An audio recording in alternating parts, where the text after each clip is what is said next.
Near mint condition, the home of collected editions. That cover's so awesome. Absolute Mr. format Chris is Clare's the best that way to legendary go. comic. Time to empty those wallets, fill those shelves.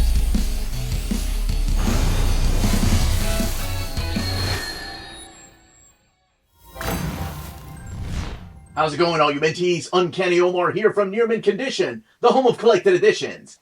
We did it last year, and we're doing it again. Today, we're going to be listening to a bunch of YouTube content creators talk about their favorite read of the year. So, let's get started.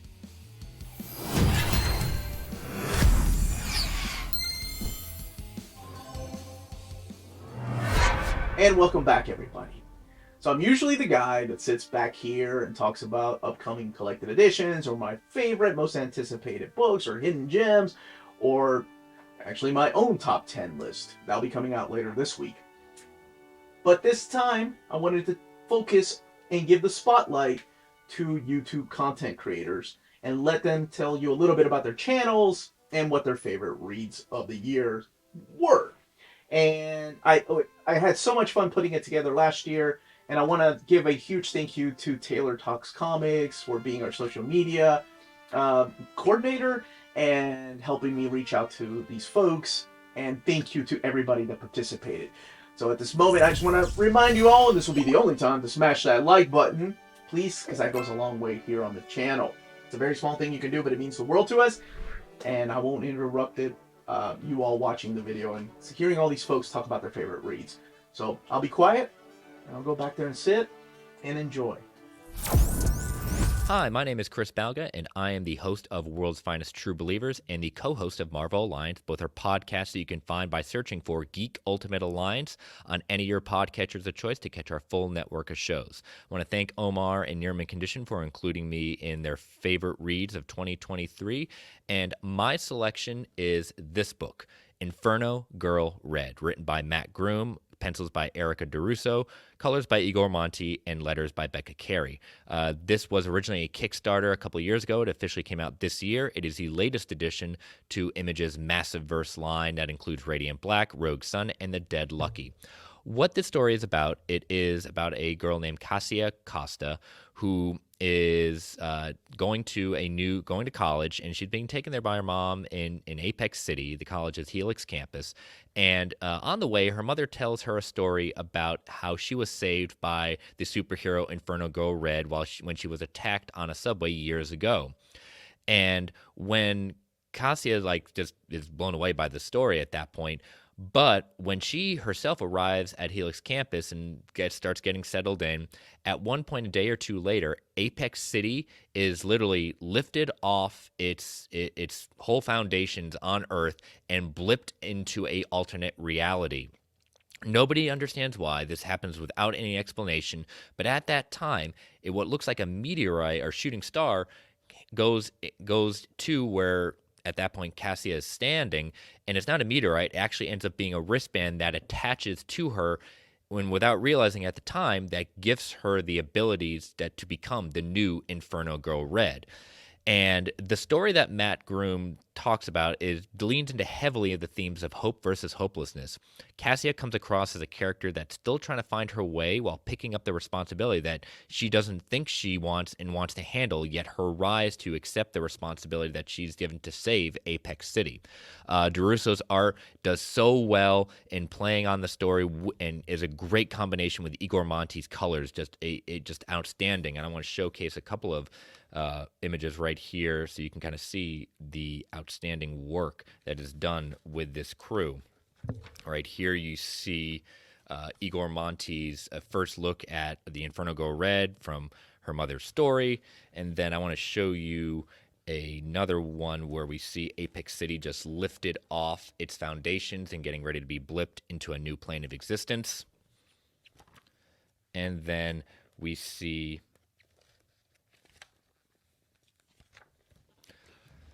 Cassia getting ready to transform into Inferno Girl Red. This is an outstanding story. A new hero rises at that point, a new addition to the massive verse. The collection also includes some great extras that include concept art stories from Groom and DeRusso, about how the creation of this was. But again, if you want a great, it's included in here are 3 books, very quick read, outstanding read, one of my favorite read, but for this one, my favorite read of 2023, Inferno Go Red. Pick it up. You will not regret it. It is, you need nothing to understand. Don't even need to understand anything about the Massiverse. It is just a outstanding read. Highly recommended. Check it out. Thank you again. Happy 2023. Happy New Year, everyone. Hope you're having a good one. Bye-bye. Near Mint Condition and Omar, thank you very much for including Aussieverse into your best reads of 2023. It means the absolute world to us, and we couldn't be happier. I am Omnibo. I'm Sharif. And I'm Single Issue Steve. And we are Aussieverse. Thank you once again. We do want to go individually here, and we'll try to make it really quick. And that is my favorite read of the year has been Jason Aaron's Punisher, baby. This thing was absolutely freaking amazing. I absolutely loved it, and I cannot talk highly enough about this. Punisher is one of my favorite characters of all time, and this goes into a storyline that I think Punisher fans have been wanting forever. Goes to a place that you'd never expect. You've always wanted. What happens? How does it end? You're going to have to read it yourself to find out. But I'm telling you guys, girls, ladies, gentlemen, whoever you are, if you like The Punisher, then Punisher by Jason Aaron is for you. Let me jump in on my favorite read for the year, and it is Ødfel by Ed Brubaker and Sean Phillips. This is my second book from the duo. First, well, a little bit of the story. It's about crime. It's about immortality. It's about black magic. It's about crime. Yeah, anything that spans through the ages. The ending of it, just a little slight twist. Love it. Read it. Yeah, try it. Awesome. For me, Three Jokers, probably my favorite book that I've read this year. Jeff Johns, I love Jason Fabok as an artist. He is absolutely amazing. Many people have probably read this. I'm a bit late picking it up, but it's absolutely amazing. If you haven't read it, do yourself a favor, go out and grab a copy. And that has been Aussieverse. And as always, we are and always will be For life. Hello, nerds and nerdettes. It is your fellow nerd from the Illuminerdi YouTube channel, and my top read of 2023 is none other than Tokyo Ghost by Rick Remender and Sean Murphy. I had the awesome privilege of reading this for the very first time this year in this beautiful deluxe edition, and it knocked my socks off. The characters of Led Dent and Debbie Decay are super relatable when it comes to them experiencing the trials and tribulations of being in love, but Rick Remender dives even deeper into the relatable themes when it comes to addiction and technology and the negative and positive effects technology has on not only our society, but also our world. And most of all, what impressed me was the setting that this story takes place in that is extremely familiar, yet not at the same time. And as if that wasn't enough, you do have incredible artwork by Sean Murphy when it comes to his cinematic paneling, his incredible and creative art pieces that he puts in pretty much every single page that he works on. I was very, very impressed with my reading experience when it came to this particular title, and I do recommend it to everyone as long as you are of age, because there is a lot, and I mean a lot, of adult themes in here, from some pretty explicit panels to some not so decent themes being explored. So do not give this to any kids, and make sure you are of age to be reading this. But if you are, do yourself a favor and check it out, and that's exactly why it's my top read of 2023. I'm Larry from Larry's Library. Check out my channel for top 10s, real graphic novel unboxings, and plenty of reviews with 4K scans taken directly from the books. I'm here on Near Mint Condition to talk about my favorite comic book read of 2023. And it's this book right here, Night Fever by Ed Brubaker and Sean Phillips. This one was unexpected because it initially got some mixed reviews before I got a chance to read it. So I had kind of actually tempered my expectations of this one. But I am happy to report it was way better than I thought it would be. This was kind of a departure for Ed Brubaker and Sean Phillips. While it's, I mean, we're used to them doing gritty, pulp noir kind of crime noir books, and this is sort of in that vein also, but it goes deeper. I kind of see this one as an existential midlife crisis nightmare, and I'm always up for a good existential crisis. Sean Phillips' pencils and inks here have never been as tight or as nice as they are in this one. He really pulled out all the stops. This is a one-and-done original graphic novel, and it just pulls you along right from the beginning. It has a nice, satisfying conclusion. It deals with a lot of thoughts that a lot of us have had, especially as we get older in years and we start thinking of what if, what could have been. Well, what if I had done this different? What if I didn't go to work here? Or, you know, how might my life have turned out? And this book deals with that, and through the eyes of the main character, and it pulls you along into his existential nightmare. And by the end, well, I'm not going to give away the ending. You'll have to read it for that. But check it out. By the time you get to the end of this one, you may rethink wishing your life had turned out different. I read a lot of great books in 2023, but this one I think is my favorite. Thanks, Omar, for having me on again, and thanks for putting this together. This has been fun. Hey everybody, Manga Geekdom here. Today I'm bringing you my book of the year, and that is Sawada and the House of Monsters, Volume 1 from Seven Seas Entertainment. This is written by Hidenori Yamaji, and it is a manga about a young girl called Sawada as she is finding a new lease on life after being raised as an orphan in a world where there was conflict between monsters and humans. All that she has known is that she has to grow up and be a strong person to fight these creatures. But once she's of age, the kingdom suddenly announces that a peace treaty has been achieved. So now Sawada is dumbfounded and doesn't really know what to do with her life.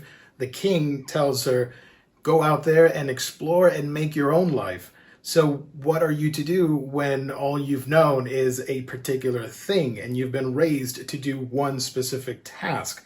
Fortunately for Sawada, as she's venturing out into the unknown, she stumbles across Kirik and a group of dwarves that happen to have a very peculiar job, and they do monster house building for all the different monster creatures out there that actually just, now that there's peace times, all they want is a nice place to live. This is a really fun series, pretty lighthearted in some areas while touching some slightly darker subjects in other chapters, but for the most part, it's a lot of fun. The art is vivid, great, cartoonish at times, but wonderfully designed with great world building, and the fact that you take time to see the diagram of the houses that are being built is really awesome. So I do recommend it. Definitely check out Sawada and the House of Monsters. So thank you, Near Mint Condition, for having me on. My name is Adjectiveless Alicia, and my favorite book of the year is Namor the Submariner Mighty Marvel Masterworks, written by Stanley and Gene Colan. I think the art was very detailed, and I like the fact that he was an anti-hero, and I like the story where he had to go find the trident, and the fights were very exciting.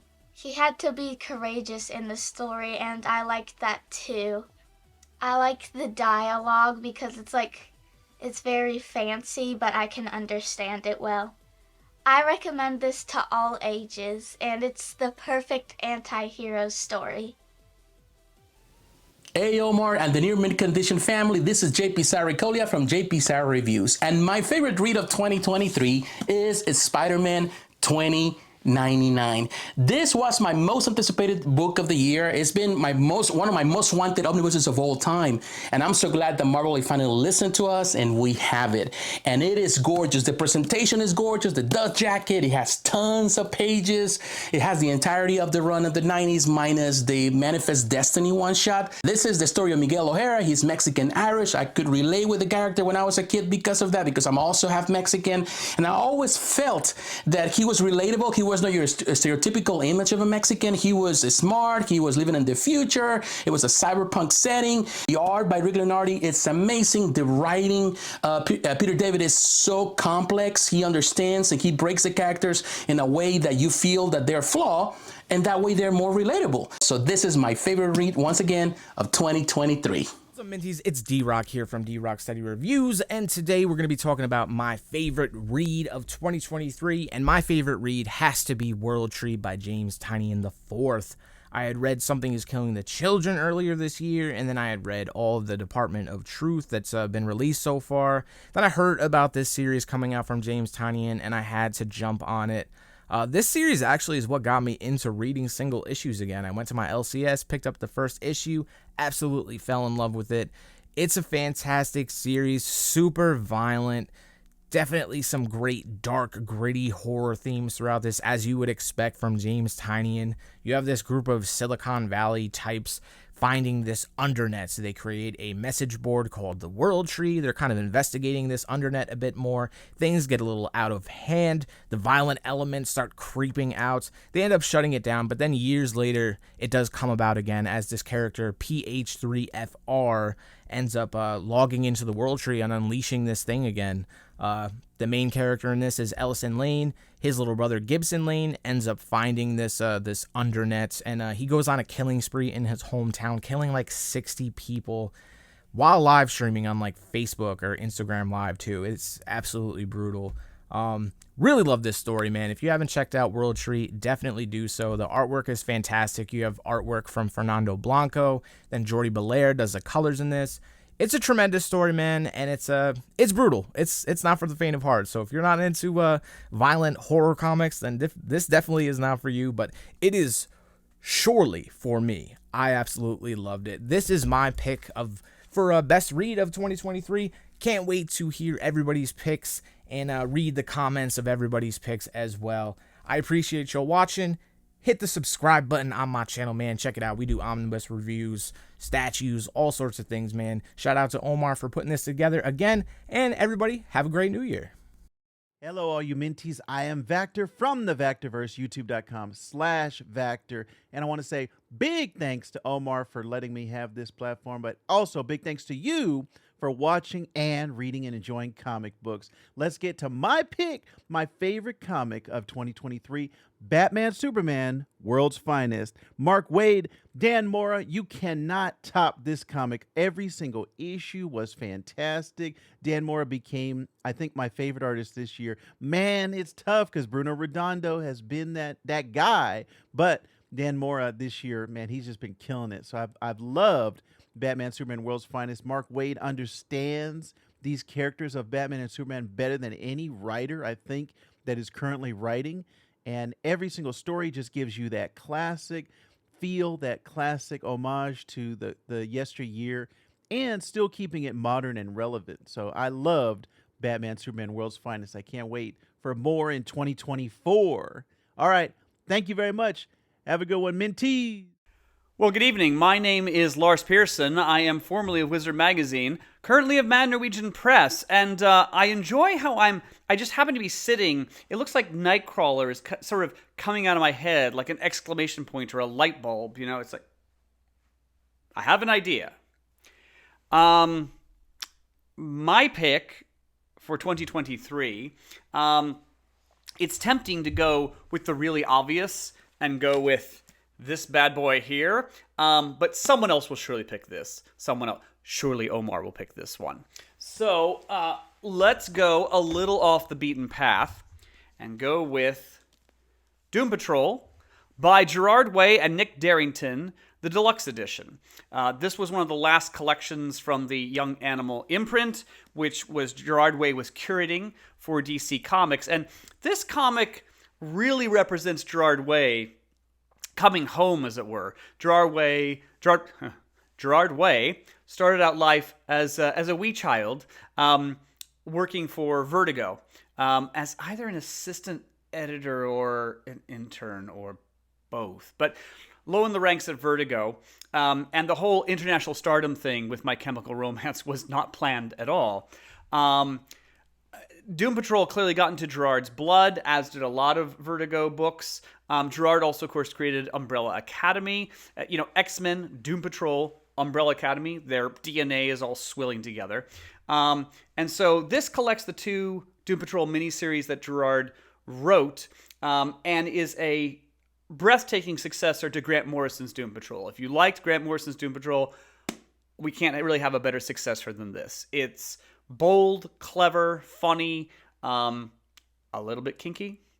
Absolutely stunning work. Also, a quick shout out to the Doom Patrol TV show, which finished this year. We have such an embarrassment of riches here in 2023. A show as utterly outstanding as Doom Patrol can get taken for granted. That show was smart, funny, clever. Every episode was a gift. But when it finished here, I didn't hear a lot of people talking about it, which is a real shame. So one of the characters from here showed up in that. If you enjoyed the Doom Patrol TV show, this is a wonderful companion to it. If you enjoyed this comic, watch the Doom Patrol TV show. Absolutely great stuff. We're very lucky to have. So thank you very much, and hope you enjoy your holiday. Hello, I'm smerdp. Thank you, Omar, for having me on your channel. So my comic of 2023 is Something is Killing the Children from Boom Studios. And this is written by James Tynion IV. And Werther Del Adira is on the artwork. And in this issue, we've got Erica Slaughter, who is on the run. And she is trying to help Gabby, a young child, who has manifested a monster called a duplicide that is hunting her down. And this monster looks like Erica as well, thanks to the cunningness of an assassin that is on her tail called Color.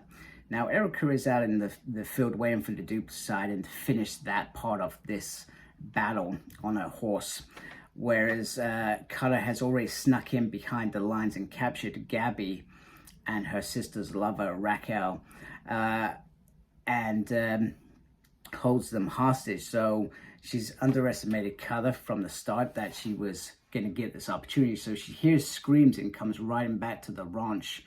She also has an arrow which has been dipped in certain poisons that can be very, very painful if struck and if it goes into your system. So she sees Gabby in danger. She sees Color holding her, and she fires the arrow thinking she can take that shot. But Color, as sharp as a cat, grabs the arrow, stabbing Gabby, leading to a devastating ending to this issue, which will lead us into that finale. And it's just a fantastic, fantastic story, fantastic art, and I absolutely enjoyed it. So there you are. There's my comic of 2023. Merry Christmas. So this is Sheehan is Dead Comics. It's me, Brian, and this is Scott. Thank you, Omar, for this opportunity. We're going to tell you real quick about a fantastic 2023 read, Batman Nightfall. This took place back in 1993, 94, 95. So this here has the whole story of Bane's origin, as well as how he comes to Gotham. You see him pop up in a couple of comics leading into the actual event of Nightfall. And then, bam, Nightfall takes off. He frees everybody from Arkham Asylum. All bets are off with Batman. And then Batman, of course, spoilers, gets his back broken. Jean-Paul Valley takes over as Batman because Bruce had handpicked him. And this also shows the events of Jean-Paul Valley in regards to teaming up with Batman and Robin. So here you go. Best read of 2023, Nightfall. Good choice. So I'm going to take a different tack from Brian. This is a book that actually came out in 2023, Atlas Comics Library #1, Adventures into Terror. It's a brand new publication, but the stories, of course, are pre-code horror stories. You get some history in the front. I wouldn't necessarily say that Atlas is what turned into Marvel later directly, but it's part of the bloodline to what we now know of as Marvel. As much as we think of EC Comics as being kind of maybe at fault for having the code be created, Atlas Comics was just as much in there as EC was. So there's some great retro art throughout the whole thing. If you're into that style of just strange stories, it's a great read. So again, Atlas Comics Library #1, Adventures in a Tear, just came out about 2 months ago. So that's my pick for 2023. Hey, Wonder Maddie here. So, Omar asked me to share my favorite read of the year. And actually, I have a video of my top 10 coming soon, so here's a little treat. But my top book of the year absolutely has to be It's Lonely at the Center of the Earth by Zoe Thorogood. I called it at the beginning of the year in January. This would be my favorite read of the year. It has not changed. I am still obsessed with that book. And I would show it to you right now in front of me, but I keep lending it out to people because I just want everyone to read it. So definitely check it out. Happy New Year. Hey Omar and friends, my name is Brent. I'm the host of the BKsBullets YouTube channel. It's mainly a comic book review show, so anything in trade paperback, hardcover, even compendiums that I read, I talk about it on the show. I've got full read-throughs and reviews of a couple of series. The Hellboy I did this year, Fables I finished up last year, and also some Batman stuff. I'm going through Ultimate Spider-Man right now, so I try to hop between Marvel, DC, and Indie, pretty regularly just to kind of keep it fresh. But if I'm starting a series, we're going to finish it. So anything new or old that I've read or reread, it's going to be on the show. So I hope you guys enjoy it and check it out. But the best thing that I did read this year was the entire Invincible series. This is Compendium 1. This is how I read them. This was phenomenal. I think 1 was the best one just because it's such a rip-roaring start and you're getting used to and introduced to all the characters in the universe and all that. But 2 and 3 are no slouches either. I even read the Invincible Universe Companion because I was on such an Invincible high. If you love this TV show, if you think any of the episodes are awesome, you're going to love this book. If you haven't read it yet, go check it out. Legit, one of the best superhero comics to be published ever.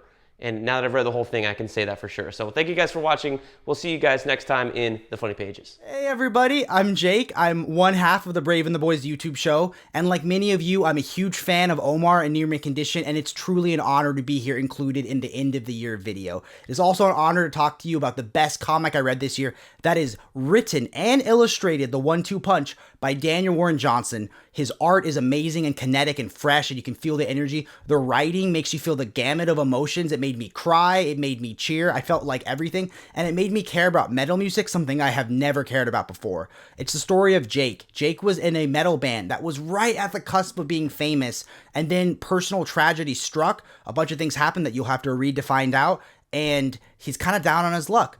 And then he gets this magic guitar and monsters invade the earth. And when he shreds on the guitar, this murder falcon, hence the name Murder Falcon, pops out. And the better he plays, the better he fights. It's about a lot of other things other than monsters and music. It's about persevering through grief. It's about how music can heal. It's about love. It's about everything that makes the world great. And it's everything that makes comics great. It was also recommended to me by a dear friend I made this year through the Near Mint Condition Discord. Many of you know, Bunkmaster Beyond Comics. And it was awesome because he was able to share a lot of indie books with me this year, and I got to read books that I never would have tried before, and this book being the best of them all. I read it on a plane ride, so I had no distractions. I was by myself. It was awesome. I read it, and by the end of it, I was bawling my eyes out. It's an incredible book. It means the world to me, and I hope you all check it out someday. I hope you all have an amazing holiday season. Keep being awesome, keep reading, and stay brave.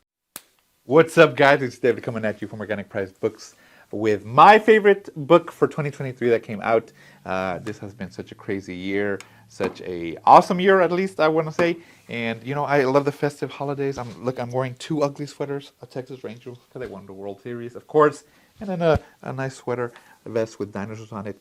But let's get to the story. My book for my pick for favorite book for 2023 is going to be Dark Knight's Metal Omnibus that came out earlier this year. And this is kind of one of the reasons why I love comic books so much. It was hit and miss with a lot of people, which is fine, perfectly fine. But I think it just encapsulates everything that I love about comic books.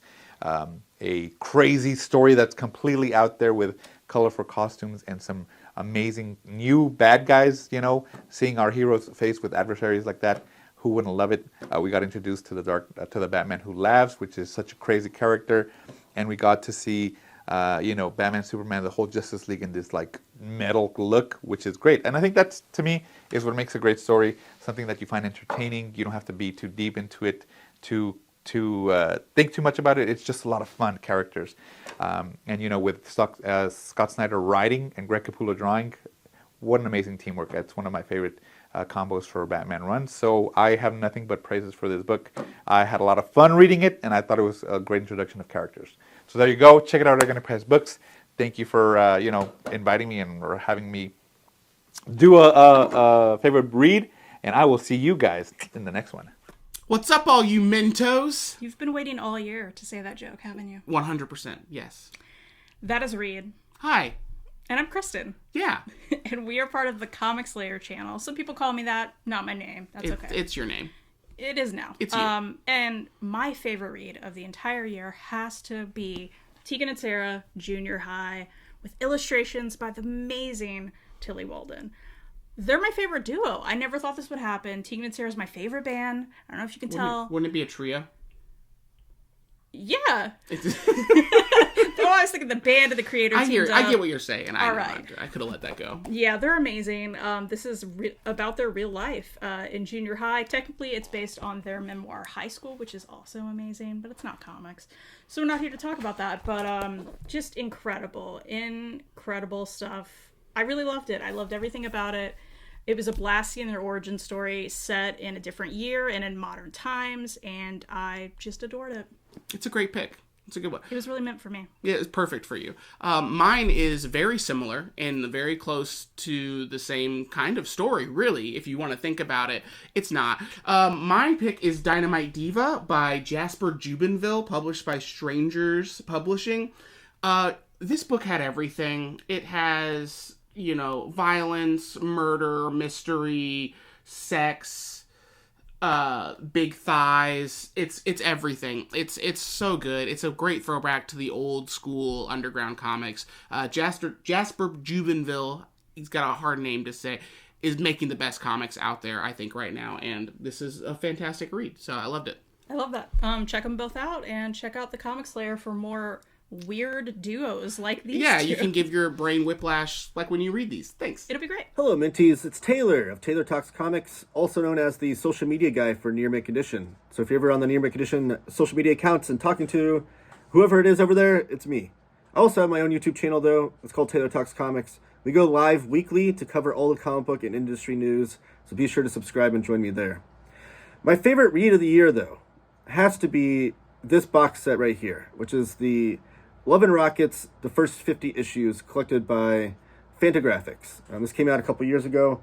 This is my first time reading Love and Rockets in this way. I've read it in all the collections. I have all the collected paperbacks and other sort of ways, but this is my first time reading it this way, which is great because this collects the first 50 issues in true facsimile format. Glossy covers, matte interiors, just like they originally released, with all the letters and ads. Everything's included. It's as if you picked up all 50 issues off the racks back in the 80s and 90s when these books originally came out. But Love and Rockets is a anthology series by brothers Jaime and Gilbert Hernandez, and sometimes Mario. And they each have their own little stories going throughout. So this is like the first issue. And Jaime has his own stories that are revolved around Locust, which is a fictional town based off of Oxnard, California. And Gilbert has his own stories that are like a soap opera drama based on a fictional town in Mexico called Palomar. And throughout the saga, you get to know these characters. They age in real time. So Love and Rockets is still being released today. It started off in, what's the year on this? 1982 is when the first issue was released, and they're still releasing them today. All the characters have aged in real time, so you really get to know these characters throughout the years. It's total infusion of all things I love about comics. You got punk rock, you got pro wrestling, you got soap opera drama, teenage melodrama, with incredible artwork. Jaime Hernandez is probably one of the all-time greatest comic book artists ever, and Gilbert is no slouch in his own right. If you're not read Love and Rockets, I wouldn't recommend picking up the box set because it's very expensive. But there's paperback collections. On my channel, I've got a lot of videos on Love and Rockets, so check those out if you want to. And thanks again for allowing me to be a part of this project. And Minties, let's have a great 2024 ahead of us. See you guys later. Oh my God! Am I really on the Near Mint Condition channel? Like Omar, Melanie, like what? What's good, Near Mint Condition family, or what y'all call minties? That's the word. There it is.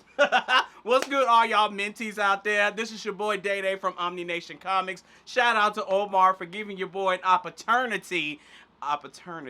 Well, that's a word today. For to come on this here channel and celebrate my favorite comic book read of the year. And for those that know me, it is a no-brainer. And it is, oh father, this thing is heavy. It is going to be the Immortal Hulk Omnibus by Al freaking Ewing. And I don't love this story simply because he is not only my favorite comic book character of all time, but because of how personal Al Ewing was able to get with this story. Now, my personal interpretation of this story is Al Ewing wanted to take Bruce Banner down this horrifying journey to get Bruce Banner to acknowledge what has happened in his past. He's trying to take him to this path of forgiveness, and he takes him through all of these horrifying concepts, from that gamma green door to being chased by Avengers, Alpha Flight, just to name a few. And he wants Bruce to acknowledge what has happened in his past. Over the years, that Savage Hulk persona has been using that wall to block what has happened with Bruce. And he don't want that to happen. He don't want that to be acknowledged. And that's what some of us are dealing with right now in our own lives. You know, some of us, if you're just like me, you're struggling with anxiety, depression, or other ideations. You try to put that wall up. You don't want nobody to know. The first step to getting to any solution to any problem is to acknowledge that you have a problem. And that's what I believe Al Ewing was doing here with Bruce Banner. Like, bro, you've been through some stuff. It's time for you to face it now. Because Bruce has been running all of his life. And I can relate to that. That's why I think this is so personal. I've been running. Now I just want to face the monster head on. And that's what this story was about. And he did all of this preaching to me while yet also giving homage to past Hulk runs. Bill Mantlo, Peter David, Bruce Jones, Greg Pak, just to name a few. The man is a fan of writing Hulk. When it came to this, you can feel it through the writing. Thank you, Omar, so much for having me. Your boy gotta go. See y'all later. Yes. Okay, you can cut now. It's me. It's the DWI GHT Dwight Couch of PowerBombNation coming to you on the NMC, wishing you a very happy, or hope you've had a great 2023. That's right, the PowerBombNation here with you on Near Mint Condition to talk about our 2023 in comic books. Something we don't cover a lot on the channel, but I want you to come over and check us out and make sure you continue to be a loyal supporter of Near Mint Condition. Our comic books that shaped our 2023 is the ever famous Top Secret File of Wolverine. This is one I like to bust out all the time and read. I love the X-Men, and they were a huge part of my life growing up. So that's my retro book, that kind of my comfort comic book, go to say, for 2023. But my new comic book, new to me, probably not new to you, but you know we love Marvel, and this was Deadpool Kills the Marvel Universe. I have thoroughly enjoyed this book, and I hope you check it out if you've never read this one. It's a lot of fun, and I hope you've had a wonderful 2023, and I hope you have an even better 2024. Thank you for all the folks over at Near Mint Condition for reaching out and allowing me to wish you a happy holiday and a happy new year. And check out the PowerBombNation. Hi, I'm Tik Tok Tina, and you might know me from Near Mint Condition's TikToks or my own TikToks at White Cat Cosplay. I'm here to give you the lowdown on my favorite book of 2023. And I know what you're thinking. Tina, it might be Invincible. This was an excellent read. Tina, you've read Berserk. Is it Berserk?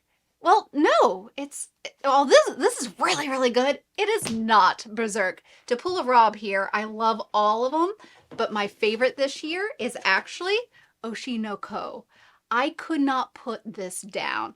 I could put these guys down for a little bit, but these I could not. The suspense, the characters, the art, it's all creme de la creme, or whatever you say.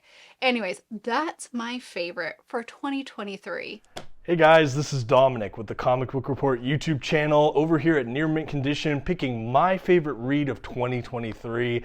And this was a great year for reading, but my favorite by far is this book right here, Supergirl, Woman of Tomorrow by Tom King and BKsBullets. I know I saw this actually on people's list last year on Near Mint's video, and I finally had a chance to read it this year, and wow, I was just blown away. I think for me, the kind of high concept science fiction, coming of age storytelling, the amazing lyrical prose style of Tom King here, it just was a revolutionary story for me that got me to care about a character that I really didn't have any attachment to prior to this. I think that even non-comic book fans might enjoy a story like this. The visual storytelling is absolutely breathtaking from Ødfel as well. Again, I've never seen art quite like this. There's an absolute dreamy quality to all of it. It was beyond a page turner for me. I couldn't put this thing down. It was a joy to read, and I can't wait to hopefully one day get a more deluxe hardcover edition. Thank you, DC, someday.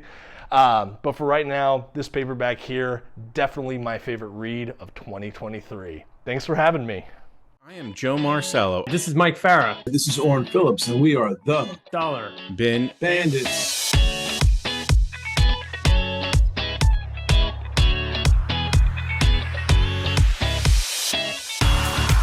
So you probably want to know, who are the DollarBinBandits? Well, we're three friends who've known each other for over 30 years, and our common bond and interest has always been comics. So we figured in the middle of the pandemic, hey, let's do something fun. Instead of eating and drinking, let's create a comic book podcast. And we figured we'd get together and interview our favorite comic book creators of yesterday and today. And to date, we've been extraordinarily successful at that. So far, we've had the pleasure of interviewing Judd Winnick, Jeff Johns, Jim Starlin, Chris Claremont, just to name a few. So if you have a chance, go to your favorite podcast provider, whether it be Spotify, Apple Podcasts, Google, and look for the DollarBinBandits. Okay, now we're also on social media, so check all those out. Look up DollarBinBandits. But if you want something interesting, the holidays are just a few days away, right? Well, go over to TeePublic. We have merch. Go check out DollarBinBandits on TeePublic. If you want a t-shirt, a mug, how about a sweatshirt to send your loved one with our logo emblazoned on it? Well, that's the place to get it. All right, so without further ado, let's bring you our favorite reads of 2023. So my pick for this year, the best thing I've read, is from someone who's been a guest on our show, and someone we consider a friend. We've gotten to know him very well. He's a really cool guy. I'm talking about Don Simpson. And Don's been working on the 1963 series annual, and it came out this year, X amount of comics. It is a very funny book. It's a lot of fun to read. It kind of throws back to the 1963 series that was put out by Image years ago. And it's wonderful, wonderful art. Don really, you can tell, put a lot of time and effort into this. If you see it around, pick it up. I think you'll find it funny. You don't have to be familiar with the old series at all to pick up on what's going on. So this is my pick for the year. And my favorite read from 2023 was Sandman Overture, as you can see here, by Neil Gaiman, J.H. Williams III, and I have to shout out Dave Stewart, who is the colorist, because the colors are absolutely fabulous. The art is magnificent. You know already, if you watch or listen to our podcast, that I'm a huge J.H. Williams fan. And he just knocks it out of the park. The layout on these panels are insane. If you liked his work on Promethea, you will definitely like his work here. Of course, Neil Gaiman, we all know him. We all love him, hopefully. I certainly do. And he really just returns here to Sandman, the sort of main storyline. And quasi-sequel, quasi-prequel, sort of a recurring story, one of those like infinity symbol stories, I guess, that really unfolds in a very interesting way, and of course leaves you all the more smarter and yet with a lot of questions at the end. And I think it really kind of fits into the whole Sandman oeuvre, as it were. So please check it out, and we'll see you on our next episode. So one of my favorite reads of 2023 has got to be Geiger, written by Jeff Johns with art by Gary Frank. This is for Image, not DC or Marvel. He's actually doing this for Image, so he owns these characters himself. And what's great about this series is that you're not hampered down by any type of, decades of long history.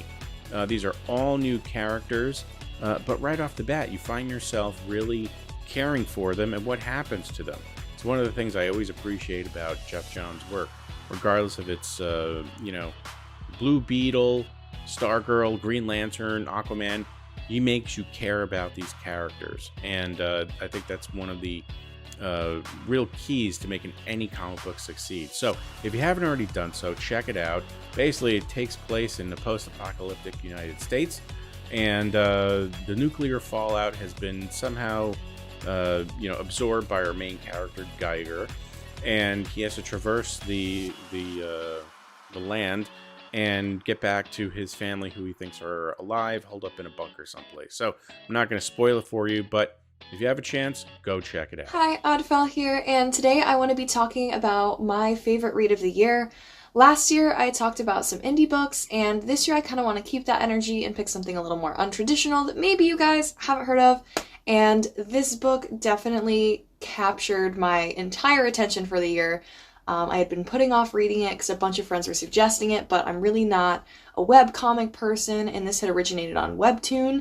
But now it's in print, and I've been mad head over heels in love with it. So that's Lore Olympus.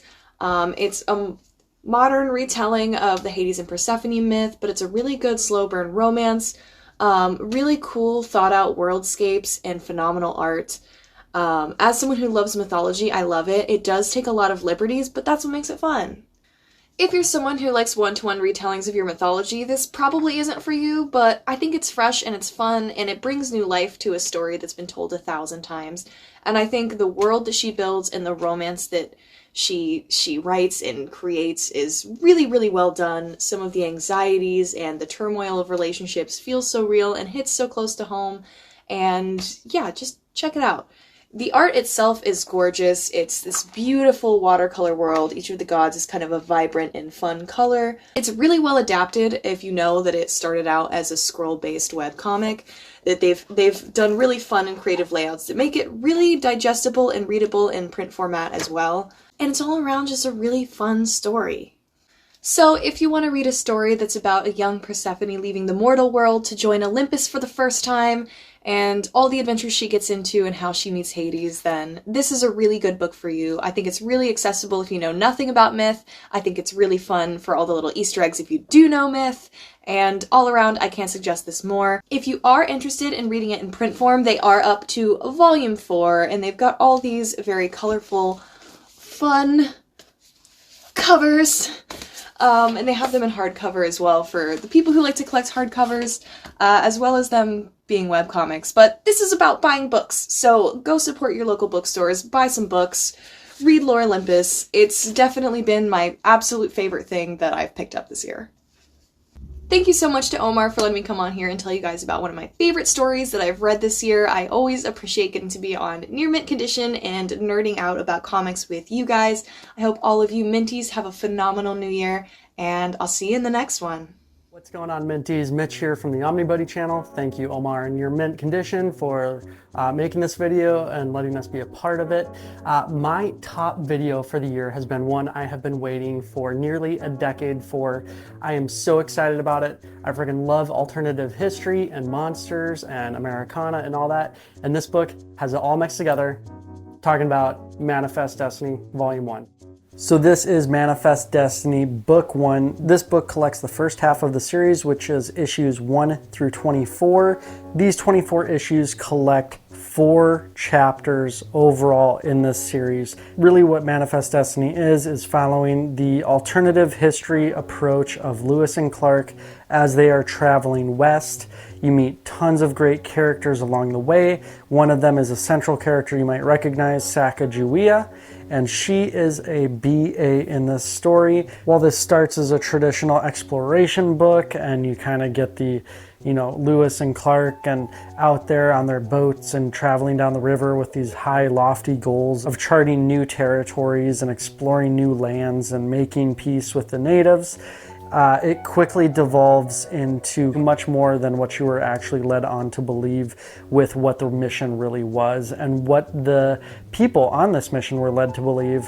It's so full of adventure and great character development, and I gotta say, on top of all the great writing and character development, the art is just freaking awesome. I love the way that the monsters are rendered, the land and the landscape are just so well done. This series is one of my absolute favorites of all time. I've been waiting for this for so long. If you haven't read it before, pick it up, because from soup to nuts, this book is phenomenal. Hi everyone, this is Anshuman from the channel For the Love of Comics, and I'm excited and honored to be re-invited back to this wonderful celebration. Now, I don't have a #1 favorite read of the year. I think I have 10 or 11 favorite reads of the year, but the book that I've selected for my contribution to this video is the #1 viewer pick that I read this year. For those of you who don't know my channel, the single best thing about it are the viewer comments. Each video's comments are full of recommendations and analyses and conversations. So a large chunk of any year's reading for me directly comes from my viewers. And this year, like every year in the past, yielded some real treasures. This comic came out in Europe in 2020, but in English in 2022, a sweeping romance story told in a very unique manner. This is Always Never, written and drawn by Jordi Lafebre, published in English by Dark Horse Comics. Always Never is a love story couched in the real world. There is nothing magical or fantastical about it, and real-world considerations like politics and scientific study play important roles in this story. At the same time, it feels like a fairy tale, albeit a bittersweet one. I could honestly talk about this book for an hour. How, with one narrative trick and deceptive simplicity, it can feel like a light souffle as well as a deep and textured thing at the same time. My viewers strongly recommended this book, and in spite of the hype, I found it to be absolutely deserving of such, and I have no problems repeating that recommendation forward for this lovely book. Hey there, it's Walt from Walt's Comic Shop in Berlin, Germany, sponsor of the show, big fan of the show, of course, and Omar asked us if we want to add a recommendation to his end-year list of the best stuff that was read this year by different people. And unfortunately, since I moved from being a YouTuber to being a retailer, I read way less comics, which is stupid because I have so much to choose from, but I don't have the time anymore. So I have to rely on my memory and remember the good old days where I could read whole runs, like this one here, Immortal Hulk by, oh, it's reflecting a bit, by Al Ewing and Joe Bennett. A fantastic cover. Unfortunately out of print. The regular one is still available or back in print since the restock. Anyway, so why is it so great? Because it's, it's a very mature, psychological, dark version of the Hulk. The whole mythos is elevated to a new level. It's horrific, but it's also entertaining. And I really loved it, and I hope you give it a chance. So if you buy only one Omni this year, of course from us, and then it should be the Immortal Hulk. All right, hello, it's Silver Kyle, and I am going to be going over my favorite read of 2023 that I am going to stick with something that came out this year, that being The Incredible Hulk. I am absolutely loving this series as it goes on. It gives me a lot of hope for the Hulk going forward. So let's dive into why I chose this as my favorite read of 2023 without going into any major spoilers. So The Incredible Hulk is written by Philip Kennedy Johnson, drawn by Nick Klein, and colored by Matthew Wilson, and is as close as we're going to get to a sequel of Al Ewing's Immortal Hulk. What we have is a monster spirit of sorts has been brought forth by accident and wants to begin the age of monsters, leading to the awakening of the mother of monsters. We have Banner on the run and is at odds with the Hulk once again, where the Hulk wants to get rid of stupid Banner for good. What I love about this is the dark tones and horror elements drawn and brought forth by Nick Klein's incredible artwork. The Hulk is phenomenal in this. This really reminds me of some 90s work along with some horror elements, and I absolutely dig it. We have the third issue here, which is my favorite so far, that has a touch of some lore that I really found interesting, along with some incredible action pieces that I absolutely loved each and every panel. This is beautiful artwork and really sets the tone for what we have in this Hulk series. This is everything that I want from my Hulk books. So that is why The Incredible Hulk is my pick for 2023. So I want to thank Omar once again for inviting me to do this, and I'm looking forward to seeing everybody else's picks for this year. Thank you all for watching. You have been bearded in. Bearded.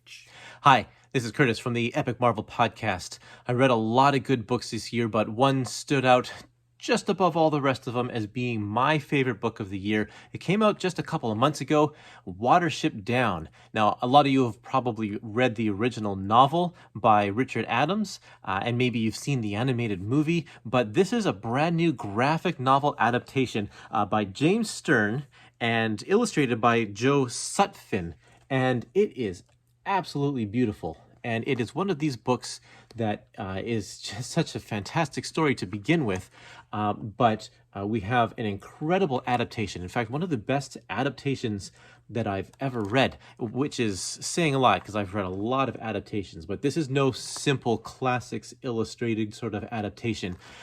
It is a very, very faithful reworking of the book, and it's got a large page count, as you can see how thick it is, so there's room to be very faithful to the source material.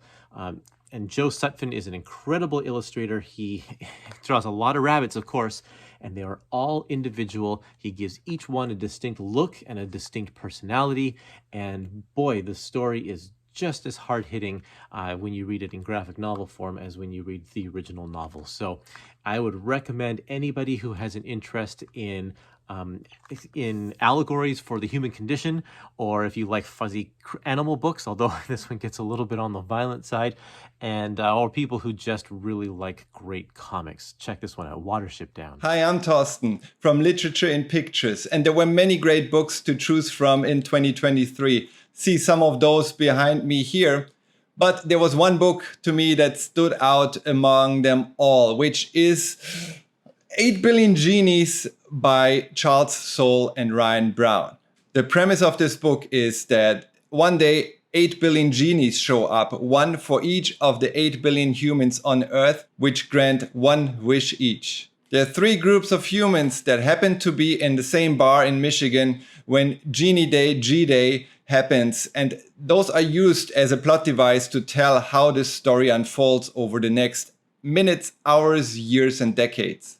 And through their perspective, we see how society shakes out. What I like about this book is it does not stray away from its promise. It could easily be a 50-chapter long adventure, but it does not want to be that. It's a thought experiment. 8 issues are enough. Obviously, this is only one possible scenario that unfolds if everyone on Earth was given one wish, but it acknowledges that. And it's a pretty well thought through approach. If you're into exploring what makes mankind tick, check out 8 Billion Genies by Charles Soule and Ryan Brown. This is my book of the year 2023.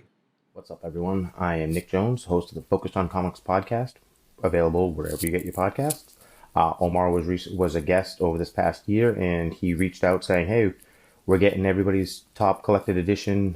What was your number one pick for the year? For me, it was Daniel Warren Johnson's Do a Powerbomb. I mean, what more is there to ask with Daniel Warren Johnson? His art is great. His writing is great. Here's your synopsis off the back. Lona Steel Rose wants to be a pro wrestler, but she's living under the shadow of her mother, the best to ever do it. Everything changes when a wrestling-obsessed necromancer asks her to join the grandest pro wrestling tournament of all time, which is also the most dangerous. It's The Wrestler Meets Dragon Ball Z, in a tale where the competitors get more than they ever bargained for.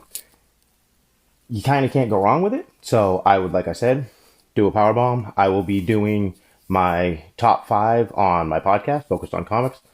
Check it out, subscribe, all that great stuff, and later. Hey everyone, Amazing Amanda here. You may recognize me from Reels Talk. We do that every Wednesday, 8 p.m. Eastern Standard Time live, or also from Old Reader, New Reader from time to time. And I want to tell you about my favorite graphic novel of 2023. So for me, it's actually a book that comes from Humanoid, and that is called 8 Limbs by Stephanie Phillips, illustrations by Julia Lawley. And it's a great graphic novel about a woman who is trying to, get back in the ring after a devastating loss of her own Muay Thai career, and how she uses her skills and abilities to help a struggling, very angry foster teenage girl that she starts to foster and gain confidence through the use of Muay Thai. So it's one of my favorites, especially as a woman with her own kids, her own daughters. And I recommend to anyone, if you haven't read it, it's a powerful read, very quick, and highly recommend for everyone. And that's all I have to say about that. So, thank you everyone. That's my pick. Well, what it do, comic bros? This is Power Comics, and I'm your gracious host, Super Duper Sean, but y'all can just call me Super Sean. You can reach me on IG at Super Sean, and on YouTube at Super Sean, man. I'm just a guy that love to talk comics. And today, I'm going to be leaking my favorite read of 2023. Oh, yeah. Who want the smoke? Because the best book that I read in 2023 was... Drum roll, please! The Question by Denny O'Neil and Dennis Cohen. Yo, this book was surprising. This book was thrilling. Just magnificent. I bought this on a blind buy, going in not knowing anything about the run. And man, was I in for a treat. The way Denny O'Neil made me care about The Question and Vic Sage as a reporter also was like none other. There were so many times when I've read Batman stories or Peter Parker stories where I'm like another lab, or another Mary Jane Pages, or another Bruce Wayne party where he's toasting glasses with his millionaires, and I'm like, let's get to the bat suit. Nah, man, with this I actually cared about both sides of the spectrum when it came to this superhero stuff. And to me, The Question seemed more like of a private investigator, more like a street level, kind of like a Daredevil type story, if that makes sense. And man, it was just great. It was just great writing, very creative, and the art was just magnificent. I definitely recommend this book if you have not read The Question. I'm Mr. No Face Gang, you heard? I'm No Face Gang for life, you heard? I don't care what none of y'all say, you heard? Yo, shout out Near Mint Condition. But this is my favorite read of 2023. The Question by Denny O'Neil and Dennis Cohen. Holla at ya, boy! Hey everybody, J-Man here from J-Man77 on YouTube. My favorite comic of the year was Fire and Ice. Number 1 and number 2 is also out. I love this cartoon. I was there when it came out. I was all over it. I've watched it all the time. I had it on VHS. I have it on DVD, Blu-ray, special edition. It comes with the Frazetta documentary, and I'll be getting the 4K, I'm sure, when that comes out. I pre-ordered the board game. I absolutely just love Fire and Ice. It just really brought me back to that cartoon. This is a prequel series to the animated masterpiece. Of course, Frank Frazetta inspired it. Sarah Frazetta and her Frazetta girls, they're the ones who are bringing out this great comic. And it's just really captured the essence of it. A lot of times they do comic books based on existing properties, and it never really captures it. Either maybe the art might be off, or the storytelling's off, or maybe the characters are off. This fills every void. 10 out of 10. I've given issue 1 a 10 out of 10. I've given issue 2 a 10 out of 10. Can't wait to complete this series. The characters, the story is just timeless. The art seamlessly blends with the animated movie. It's just a great comic book. Highly recommend grabbing Fire and Ice. Definitely my favorite of the year. Honorable mentions, Conan was awesome too. You can see that there's a theme here. But definitely, yeah, Fire and Ice. All the Frazetta stuff was good. Dawn Attack was pretty good too. Death Dealer is really fun. But yeah, this one definitely the best of the year. So thank you to Near Mint Condition for allowing me to share with everybody my favorite series of the year. That's it. Until next time. Hey everyone, this is Joachim, also known as Joachim Comic Center back in the day. And I used to make videos, apparently, but yeah, other stuff right now. But when Omar said that we could just give a 1 or 2 minutes to talk about our favorite read of the year, of course, I'll make mine. And this year we also got to choose something that it could be a comic book, it could be a graphic novel, it could be a manga book. So, thank you for the wiggle room there. I gladly, even though I'm wearing this Batman shirt, chose a manga book. And the one that I read earlier this year, I read and finished off Attack on Titan. Of course, this isn't the first time that I've finished off and read Attack on Titan, but out of all the books that I read this year, this is by far the best.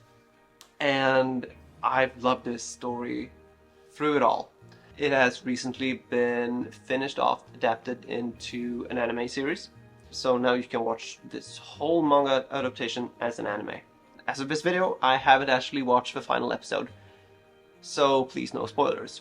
Attack on Titan, it has been compared as The Walking Dead of the manga world. I would say that this is even creepier than The Walking Dead, as these titans are 10 meters tall plus in size, and they eat people. So yeah, the thing that you walk into when you read this, but then it becomes and evolves into so much more. And I think it's something that everyone should dip their toe into. That is my read of the year. Thanks so much for letting me share that with you. And now on to the next one. Happy holidays. Hey everyone, Manimal here from the Comic-Con podcast, the podcast for the comic community. So I was asked by my good friends over at Near Mint Condition to talk to you guys about what my favorite read of 2023 was. So I'm going to go with a comic book, and I'm going to delve into a book that I think you definitely got to know about. And this is kind of like a multifaceted book in terms of why I loved it and why I'm pushing it right now. So this book was written by my good friend Scott Palachuk and art done by Chase Cowan. It was also published by Swolger Publishing. Now, before I get into the comic itself and kind of what it's about, I want to talk to you about the creation of this comic. So like I said, Scott Palachuk's a good friend of mine, known him for a couple of years now, and he is a member of the comic community. Not only that, Swolger Publishing is also created by another member of the community, Reggie Simmons, aka Reggie Collects. And you may know him from his YouTube channels, his reviews, and his spotlights. So this book just kind of highlights the comic book community in such a great way. And that's one of the reasons I like it so much, but not the only one. Man, this book is a great, great book. As you can see here, these covers are fire right there. And let me just tell you a little bit about the book itself. So Marcus deals with a war reporter going and investigating the war in Iraq, kind of searching for an elusive character that he's heard about and getting into, different battles with the soldiers while he's out there. But while he's going and investigating this elusive character, he stumbles upon a larger mystery dealing with two Eternals, one being Marcus Longinus, who some of you may know from Catholic teachings and history as the Roman soldier who stabbed Jesus during the crucifixion. His spear later becoming the Spear of Destiny. Now, we all know the Spear of Destiny. It's been used many, many times in comics, fiction, movies across history. So awesome story, lore, and just a lot of things that delve deep into this. So during the story, our main character, Carmen Gentile, interacts with Marcus, and we start to see this larger picture and battle unfold. So I don't want to ruin it for you. We have issue 1 out right now. I know Scott's working on issue 2, and it's coming out. You can find this over at Swolger Publishing, as well as with other great titles that they're producing. But this is kind of my top pick of the year. I love it so much because, one, like I said, it's written by someone I know from the community for the community, but I also love anything Catholic, religious, lore. I love all that stuff. Spirit, destiny. I mean, that's kind of my bag, mixed in with, modern day military, the war in Iraq or Afghanistan. And there's also some very personal things that are going on with this book, which I'm going to get into here in a second. But this book is very a la old guard. It has very much the feel of modern day means ancient day, and it's just so great. But let me tell you about a few other great things about this book. So not only did Scott write an amazing book, but he also did something that I've never seen done before. So in this book, he has embedded different QR codes. So these QR codes will direct you to a few different things. One, it will direct you to a Spotify channel of music that inspired him while he wrote this book. You can also find a real life accounting of kind of the inspiration behind the main character. So the main character, Carmen Gentile, is inspired by a real life friend of Scott Palachuk, who was injured in the war in Iraq, a real veteran. And you can get a link to not only his story, but as well as his book he wrote dealing with his time and his service for our country over in Afghanistan and overseas. So it's just really cool stuff that you don't see very often in the comic book. And I love how he's blended these QR codes with different links that kind of just enhance the experience of this book. So that's my pick for 2023. Not, like I said, call it selfish because Scott's my friend, but also just an amazing book. When he told me the story before I even got to read it, I felt like I knew I was going to love it out the gate, and he did not let me down. So check this out. Like I said, you can find it over at Swolger Publishing. You can get some copies there. Follow Scott Palachuk on Instagram. Follow Reggie Simmons as well for anything Swolger Publishing. And definitely check it out. And while I'm at it, check out the Comic-Con podcast. You can find us on Spotify, Apple iTunes, Amazon. Wherever you find your podcasts, you can find us. We're a podcast that deals with the comic community, talking about issues in the community as well as reads. Myself and Nemesis Prime are avid readers of comics, and that's what we talk about. Now, also shout out to my friends at Near Mint Condition. They are the go-to spot for absolute hardcovers, omnibus, collected editions, what have you. Literally, probably the only YouTube channel I actually follow and watch on a regular basis, and that is no bullshit. So thanks again. Pick up Marcus by Scott Palachuk, Swolger Publishing. Check it out. Support the community. Peace. Hey everybody, this is Jordan from The Brave and the Boys here doing my favorite read of 2023, which, before I get into that, I do have to say it is an honor to be here. I went from watching Omar to talking to Omar to now being here talking about my favorite read on his channel, which my favorite read was Silver Surfer by Dan Slott. This book is phenomenal. It takes you on a roller coaster of emotions, and you hit those high highs and you hit those low lows. But by the time you're done reading it, you're probably going to be in tears like I was. This book humanizes Silver Surfer, and it shows why, even though we are not powerful beings within the Marvel universe, we are still powerful people. This book is for everybody to read. But if you are a fan of Doctor Who, you might get a little bit more out of it just because it is very Whovian in nature with having this cosmic being with a companion. Every time I talk about this book, I have to bring that up because I'm such a big Doctor Who fan. If you're going to read one book this year, I hope it's Dan Slott's Silver Surfer run. Keep reading and stay bold. Hey everybody, I'm Rockin' Robbie Billups from Pop Culture Philosophers here on Near Mint Condition yet again to talk about one of my favorite books of the year. This year, 2023, some pretty solid comic books, but one I really want to spotlight right now is I Am Stan, a graphic biography of the legendary Stan Lee. Now this is written and illustrated by Tom Scioli. I'm a huge fan of Tom Scioli, right? And he is a huge fan of Jack Kirby. In fact, he's previously done Jack Kirby, The Epic Life of the King of Comics, which is a graphic biography of Jack Kirby done in the same format as Jack Kirby, which is, of course, the comic book, right? Tom Scioli's done a great job and built a career off of kind of capturing the essence and the energy of Jack Kirby. And of course, this was a very, very heartfelt tribute to the King of Comics. Now, this is available in softcover this year, and to follow it up this year, I Am Stan was released This book is fantastic. So the art style, which usually Tom Scioli has a very Jack Kirby-esque art style, it's different here. It's more wordy at times because it's kind of trying to appropriate that Stan Lee style in certain moments. It's mostly done straight through dialogue, nice widescreen panels. But what this is it is the life of Stan Lee, and it's told in a very interesting way. Each single page is basically like a comic strip. It's like a little vignette, a moment in Stan Lee's life, and as these moments stack, you start getting a clearer, more nuanced picture of Stan Lee, the man who literally has changed comics, right? Without Stan Lee, comics would not be what they are today, and the same is said about Jack Kirby. So this is a great 1-2 punch, but I am Stan. Knowing that Tom Scioli was such a fan of Jack Kirby, I was afraid that this would be a little bit bitter, a little bit heavy-handed, and a little one-sided, because I can kind of be like that too. But this is a very balanced, nuanced, and slightly tragic look at the life of Stan Lee.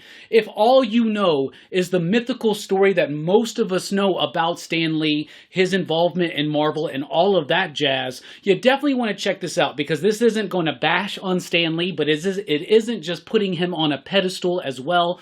This is the life of Stan Lee. These are the stories, these are the moments that changed comics forever. So I would highly encourage everybody to check this book out this year. I almost decide that it's required reading for everybody. But anyway, Omar and company, thank you so much for allowing me to be part of your wonderful channel yet again. Hope everybody has a great holiday season, a happy new year, and hope 2024 just brings more of the best of your life. Anyway, thank you all so much. Station, pop, pop, boom. You're now tuning into In the Library of Graphic Literature with Wallace Ryder. And with Luna. Yay! Now we're here, of course, to show off this year's basically book of the year. This is for near mint conditions. The unveiling of the libraries. Yeah, of everyone's favorite book of the year. And this is ours. And it comes here wrapped in a special thing. And it is, this year's is, Stringer from Image Comics. Very controversial choice. I'll tell you a bit about the story. First of all, it's about a guy, he's on the international tennis circuit, and he's given a bag of cocaine to basically sell. He's been selling little bits on the side, but he ends up, and you know what it's like with this thing, he ends up basically falling in with the wrong crowd, and he's given like a large amount to sell, and it just gets worse and worse from there. Is it what? And it's. Oh, yeah, okay. But what I like about this too, I mean, it's a great. I'm a big crime noir fan too. I can tell. But it's crime noir in the 80s, but with tennis as a backdrop. Chess hands. So there's all kinds of great chess references, stuff like that. But the double page spreads in this is what I love. You know, the Paul Tucker, the artist, who we actually know. I got my copy. You got your copy. He's the king of to me, and I like his roulette page there. Mm-hmm. He does some great double page spreads and experiments with comics, but in such a way that it's still readable. It's one thing to do something really fancy with comics, but then if you lose your way or get someone confused or whatever. So maybe check it out next time you're in the bookstore. This is one of the first comics to come out of Image from Newfoundland. Yeah, exactly. Now, of course, I have to say that too before we close off. I actually lettered this graphic novel, but big noir fan, and I think you should check it out. So that being said, and I hope everyone likes their new Christmas tree. Okay, that being said, this is this year's comic read of the year. Yay! Okay, thanks for having us over. Bye.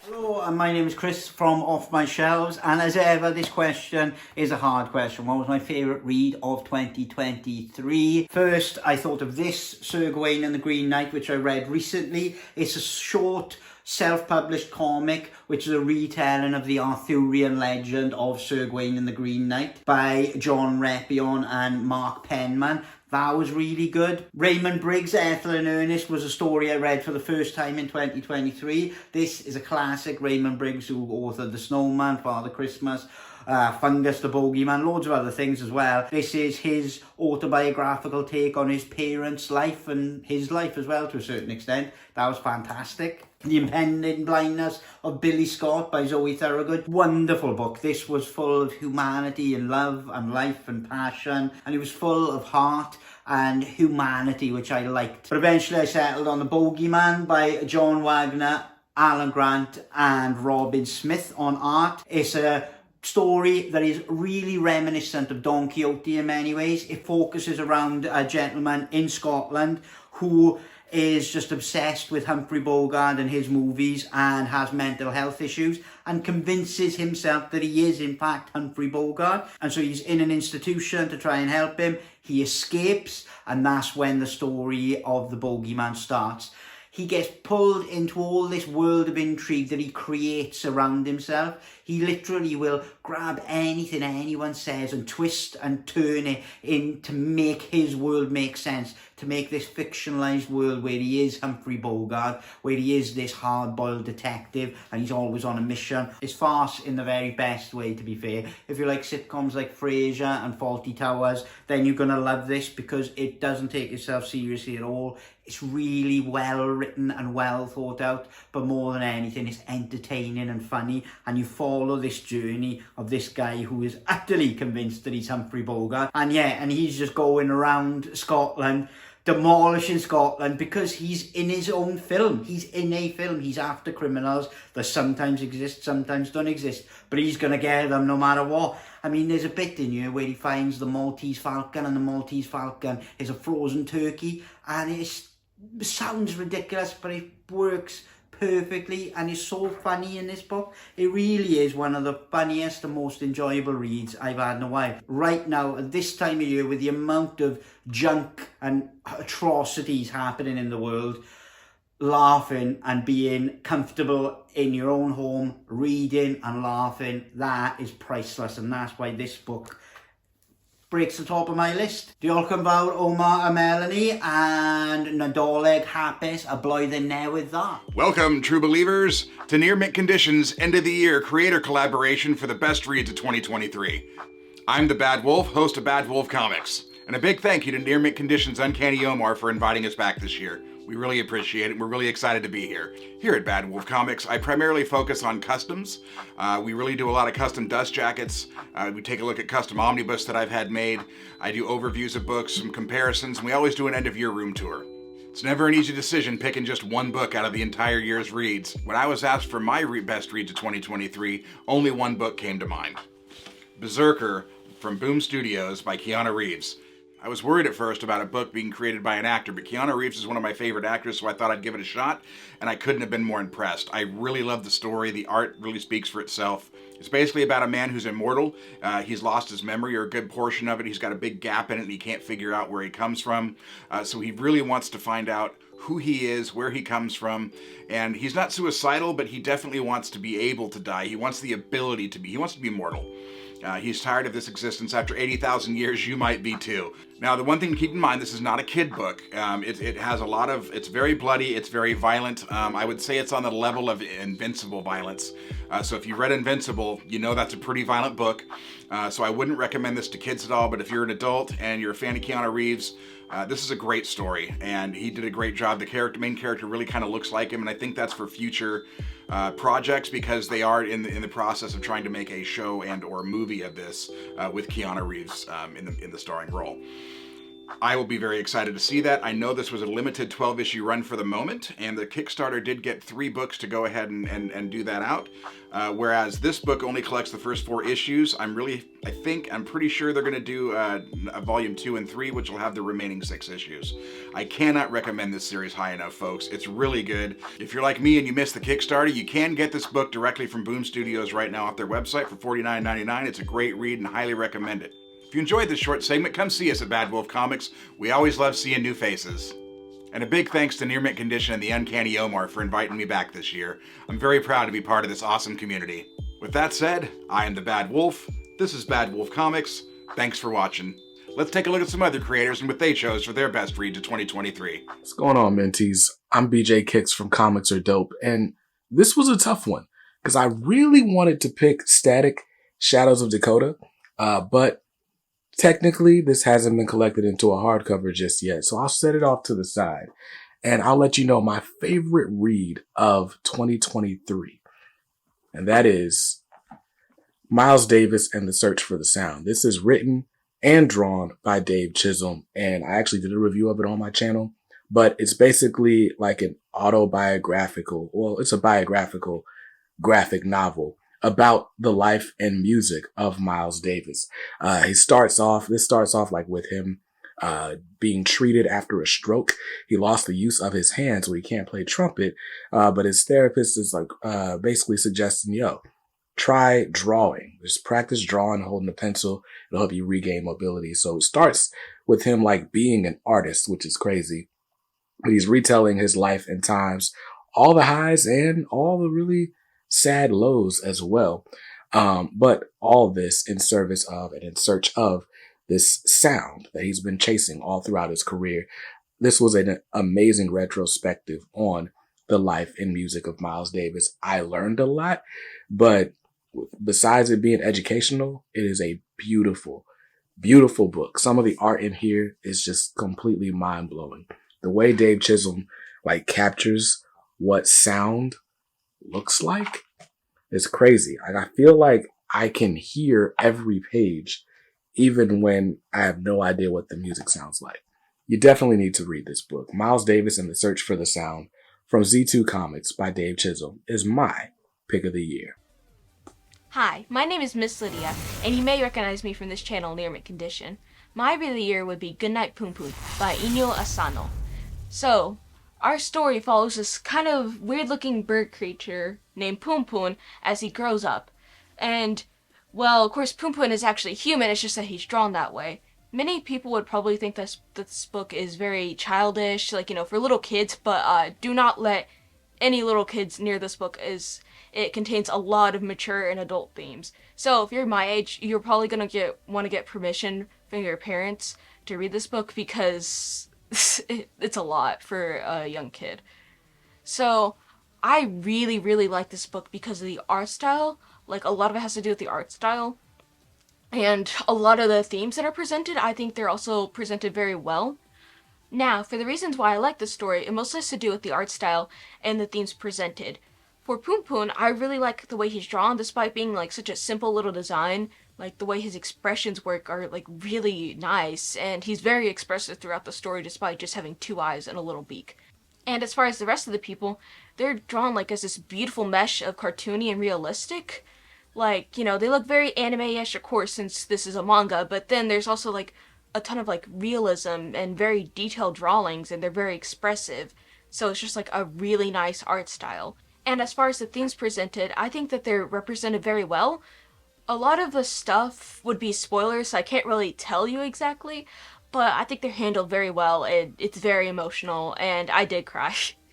This book was published by Viz, and there's 7 volumes, but it's a finished series, so no more is coming out. And again, if you're a young kid, get permission from your parents, please. Hi everybody out there at Near Mint Condition. First off, thank you to Near Mint Condition, and thank you Omar for inviting me to be a part of this video for the year end. And I'm from Circuit 42, the podcast and YouTube channel. My name is Ian McIntosh, and I wanted to showcase my favorite collected edition of this year. And for me, that is the X-Men Inferno Omnibus. It's a really key book. I'm a huge X-Men fan. I've been so since I was a kid, and the reason I like the story so much is that because first, it was one of the first stories I personally was exposed to, which when I read it, it didn't really make a lot of sense, but when after reading Claremont's run and everything leading up to it, I realized how pivotal it is in terms of character, story, and tying up all the threads that have been set up previously to this book. With that, It's classic Claremont, Simonson, Silvestri, and it is a book definitely worth picking up. You do either want to read some of Claremont prior to it, or just do your homework going in. But it is a fantastic comic, fantastic collected edition, and my favorite for the year. Once again, with everybody watching, please check out Circuit 42 on Spotify and iTunes and Google Play. And please check out our YouTube channel as well. With that, have a great night, everyone, and thank you once again to Omar and Near Mint Condition. Hey, all you Minties, it's Max. I'm the owner of CheapGraphicNovels.com. Thank you to everyone for another great year. Omar asked me to talk a little bit about my favorite read of the year, but first I have some runner-ups. It's Brubaker and Phillips. They are the greatest creative team in modern comics. Anytime one of their books comes out, it is a cause to celebrate. I always read them right away. Last year we got 2 Reckless books. Reckless is amazing. We got 2 standalone books this year, Night Fever and Where the Body Was, both excellent. Second runner-up, not from this year, but It's Lonely at the Center of the Earth. Zoe Thorogood, another just, it's crazy that she's so talented and so young, and I can't wait to continue to read everything that she'll be releasing in the future. And last runner-up, Catwoman Lonely City by Cliff Chang. Basically, old woman Selena, if you're not familiar. Another one that just, I waited until the hardcover came out and I could not put it down. I had to read it in one sitting, even though that's not what I had planned for that day. But my ultimate favorite read of the year has to be Nice House on the Lake by James Tynion and Alvaro Martinez Bueno. I really don't want to say too much about it because it is a mystery and everyone should go into this fresh. I, halfway through reading this, texted one of my best friends, who is Ryan, the owner of Pulp Fiction Comics in Long Beach, and just said, this is one of the greatest comic books of all time, right? And he said yes. So, Nice House on the Lake. Again, I don't want to say anything else about it. Just read it. All right. Thanks again, everyone, for a great year, and we'll see you in 2024. What it do, comic babies? I'm Bunkmaster B, and today we are celebrating an amazing year in comic books. But not just an amazing year in comic books, we are celebrating some amazing voices in comic books. Always love when Omar does this list, brings the community together.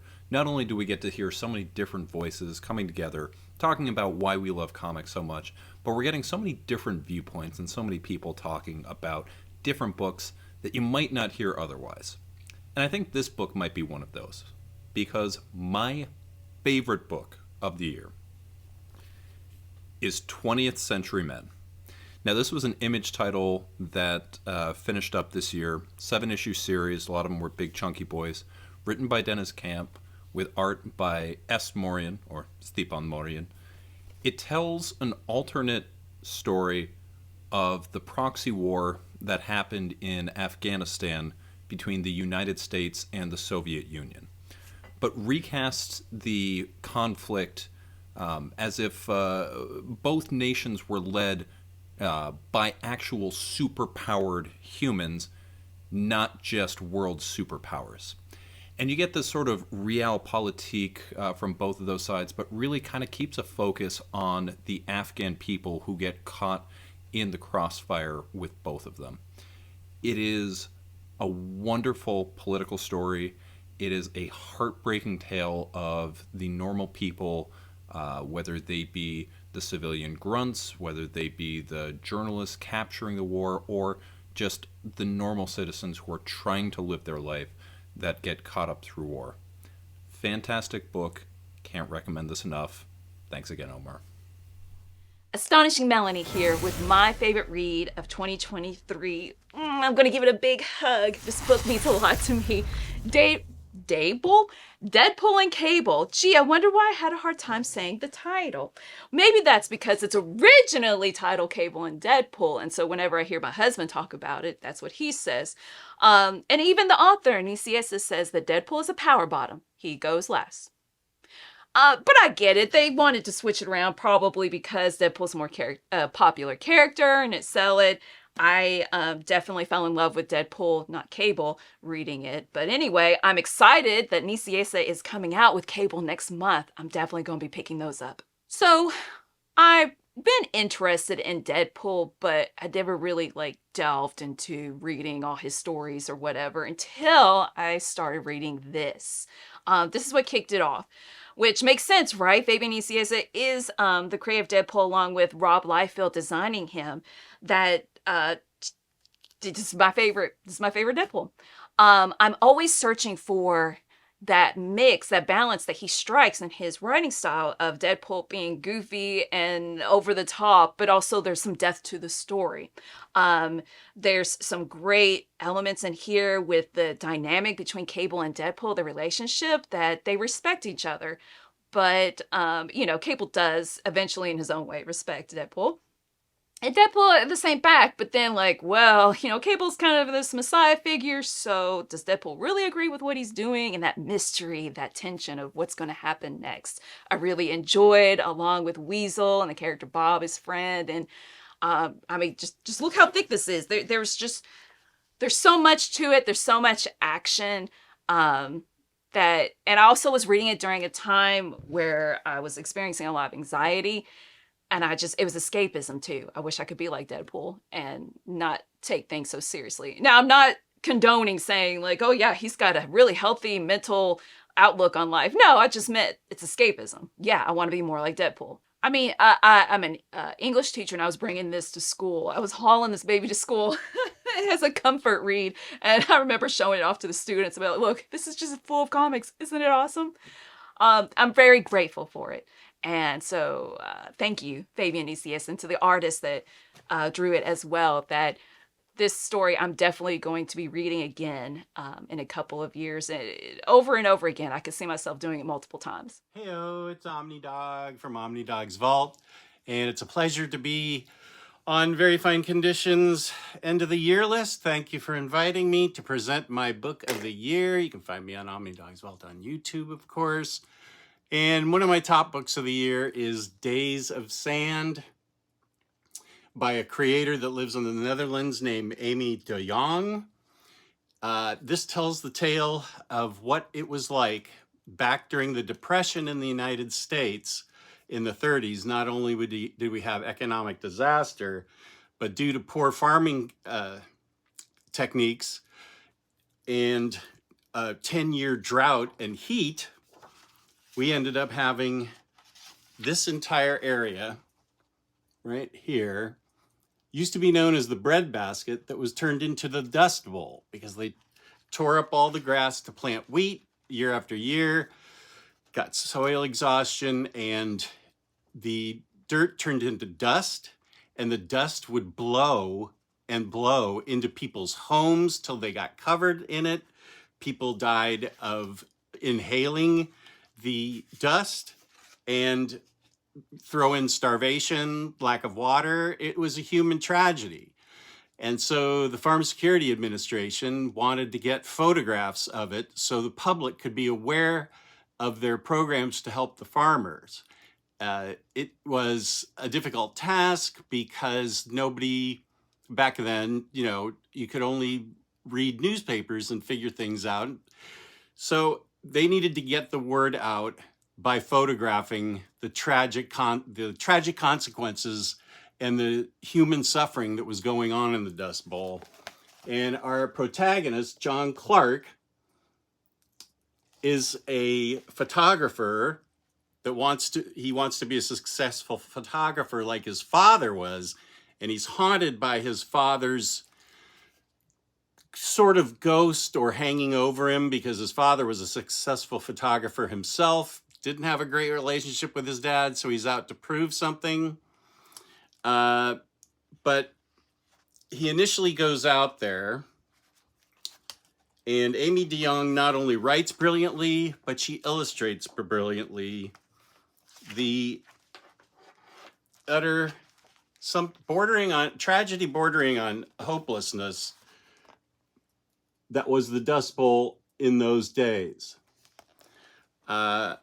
So he goes out to there to try to get pictures of the people's suffering, and he finds that they're not that receptive to the city slickers. So he changes his methods and changes his ways. And this is actually really a story about determination, resolve, and ultimately the triumph of the human spirit. So it's not all bad news. But here's some of the pictures, and I'll show you some real pictures that Amy de Jong included in here. So here's some of the pictures that John Clark got. And he ended up befriending several families. And we see his astonishment at the conditions that the people are actually living in. And we see his growth and maturity as he bonds with the people. He becomes very close to this family. And he also bonds with an African-American family that has come from the South, but they're more afraid of the dust now than they were of things happening in the South. So they're packing up and leaving like a lot of people did, where they packed up everything they owned in their trucks and headed out to California or Arizona or wherever they were headed. But there was no way to get food, water, and their shelter was being invaded by dust. So this is an important story to be told, and I think all readers can enjoy it. You don't have to be from the US. You can enjoy it very much so because it's a tale of, as I said, the triumph of the human spirit. That is what this book is ultimately about, how he changes and grows and learns maybe what his true purpose is in life and what the meaning of his life could be. So I would urge everyone to read this book. It's brilliantly done, beautifully rendered. It's emotional, it's poignant, it's very true. And Amy does an amazing job of putting it all together. And this is one of the most famous photographs. John Clark's obviously fictional, but this is by Dorothea Lange and one of the most famous pictures. That woman's only 32 years old, and you can see the worry in her face. This picture sums up the Dust Bowl. This is put out by Self-Made Hero Books. Days of Sand, OmniDog's top choice for the year. Thank you very much for watching. Peace and love. Peace and love. I want to take this time to thank the folks that participated on this video, and please go and check out their channel, give them some love. And if you didn't see one of your favorite content creators here, I'm sorry, but we did ask. Sometimes people don't get back to us, or sometimes people are just so busy, right? It is the end of the year. So make sure you are subscribed to the channel, and make sure you have rung that bell for notifications, because my top 10 collected editions that came out in 2023 is coming out soon. My top 10 reads of 2023 is coming out soon. And then, of course, there'll be the top 10 Marvel Omnis released in 2023, top 10 DC Omnis released in 2023, and maybe if you all want to see like a top 10 epics released in 2023, let me know in the comments down below. Thank you, everybody. Stay healthy and safe out there. And thank you for watching. Much love.